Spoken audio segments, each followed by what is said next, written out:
Les arnaques type Girardin, Robien ou d'autres. Lors d'un précédent YouTube, je dénonçais ce type d'arnaque de plan de défiscalisation. Je souhaite aujourd'hui revenir sur ce sujet. En effet, en 2005, 2006, 2007, beaucoup de gens furent démarchés par ce type de conseiller financier. La cible, des gens qui gagnent leur vie, des hauts cadres, des entrepreneurs de PME. Effectivement, beaucoup de personnes ont fait confiance à ce type de conseiller, qui représentent ou travaillent directement pour les banques. Pourquoi les mettrions-nous en doute? Ils représentent avant tout des gens de confiance. Oui, bien sûr, nous aurions dû nous renseigner, vérifier, s'intéresser davantage, lire peut-être plus en détail les documents. Mais il faut dire que 95% de ce type de personnes démarchées travaillent comme des fous pour le développement de leur entreprise ou de leur activité, par exemple. Ces conseillers savaient très bien là où ils frappaient. Comment ont-ils eu ces renseignements sur nous? Par des listings ou informations venant des impôts parfois. Si, selon les dires de mon conseiller à l'époque. Nous étions soi-disant dans la tranche où on payait trop d'impôts. Nous étions la cible.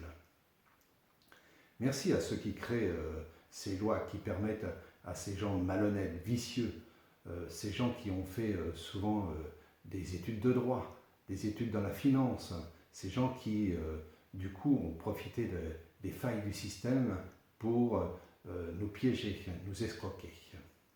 Nous qui étions en train de construire notre petite entreprise, qui aurait pu grandir, créer des emplois, nous qui construisions en même temps nos vies, nos familles.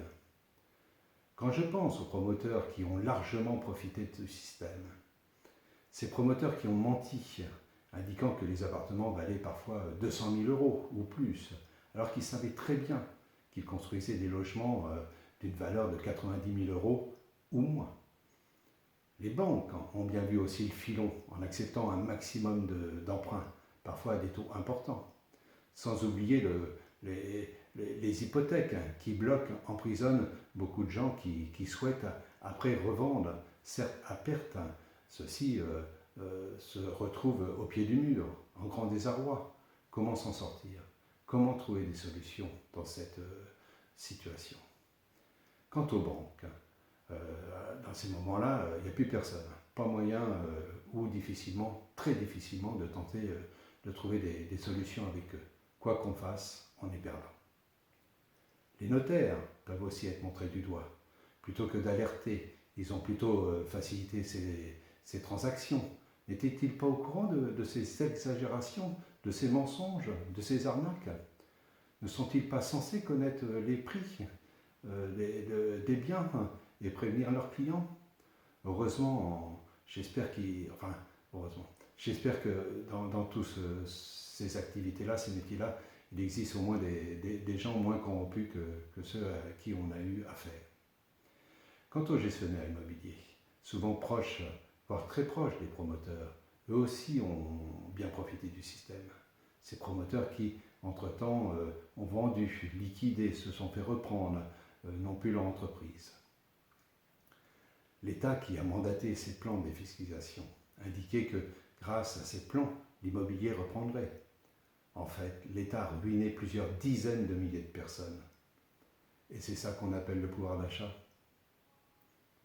Ces conseillers, souvent disparus, aujourd'hui ont touché des enveloppes, des commissions, comme beaucoup d'autres de la filière. La machine était bien huilée. La machine est bien huilée, puisque ce type de plan continue encore sous d'autres noms. Alerte. Les soi-disant économies dues aux défiscalisations sont ridicules en proportion des pertes et des ennuis que nous avons aujourd'hui. Nous aurions bien mieux fait de payer nos impôts. Ainsi, nous aurions fait de grandes économies et évité d'avoir aujourd'hui des dettes importantes. On nous a menti. Vous verrez, la valeur de ce bien va croître d'ici 6-7 ans. Là-bas, on est en pleine croissance. Mensonge. Vos locations seront assurées. Grand mensonge. Beaucoup de propriétaires ont eu des gros problèmes concernant les locataires, sans compter les carences importantes entre les bouts. Je reviens sur les gestionnaires qui sont mandatés pour trouver de nouveaux locataires. qui mettent parfois des mois, qui nous annoncent qu'il faut baisser les loyers et prennent en plus au passage un mois de loyer en frais de recherche, etc.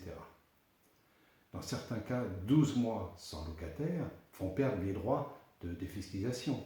Et ça, on ne nous le dit pas au départ.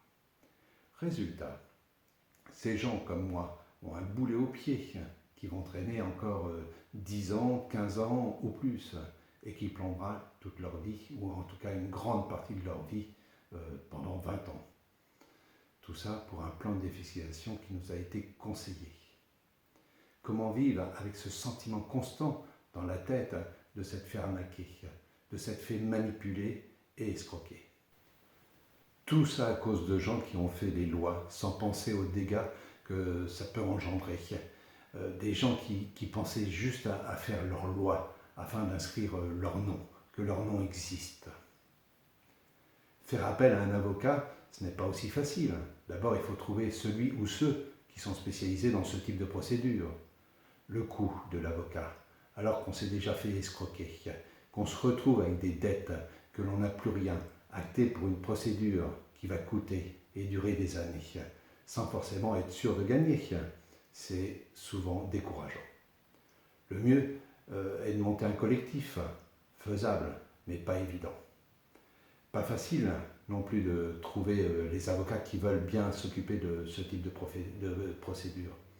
Je dois dire aussi qu'il y a pas mal d'avocats qui vous laissent espérer le succès du procès. Puis on s'aperçoit au fil de la procédure, assez vite, qu'il s'avère parfois pas bon du tout. Beaucoup de gens sont aujourd'hui en dépression, en détresse, dans des situations terribles à cause de ce type d'action mise en place, je rappelle, par le gouvernement. J'en appelle aujourd'hui alors au nouveau garde des Sceaux, cet avocat de renom, qui pourrait peut-être comprendre et faire passer le message au juge lorsqu'il y a procès d'être du bon côté. Me concernant, je dis stop aux arnaques de défiscalisation. N'hésitez pas à faire passer cette vidéo. Merci.